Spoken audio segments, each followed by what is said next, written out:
ডিম ও আলু দিয়ে রান্না করেছি, সাধারণ একটি রান্না, তবে খেতে লেগেছে অসাধারণ। তো ডিম ও আলুর এই রেসিপিটা আমি কিভাবে করলাম তা আপনাদের সাথে শেয়ার করছি।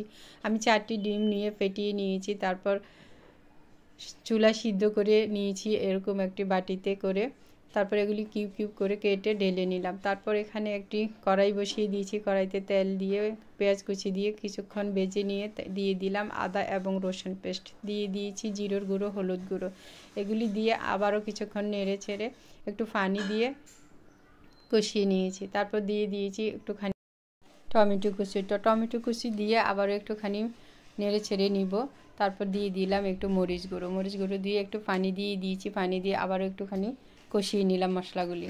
তো মশলাগুলি যখন কষিয়ে নিয়েছি, এভাবে তেল উপরে উঠে আসছে, তখন আমি দিয়ে দিয়েছি কেটে রাখা আলু।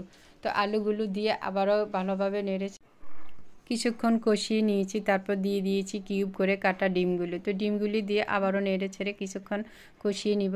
একটুখানি পানি দিয়ে 5 মিনিট রান্না করব, তারপর তুলে নিচ্ছি। তো দেখুন কতটা সুন্দর হয়েছে দেখতে, কালারটা যতটা সুন্দর হয়েছে খেতে হয়েছে অসম্ভব মজা।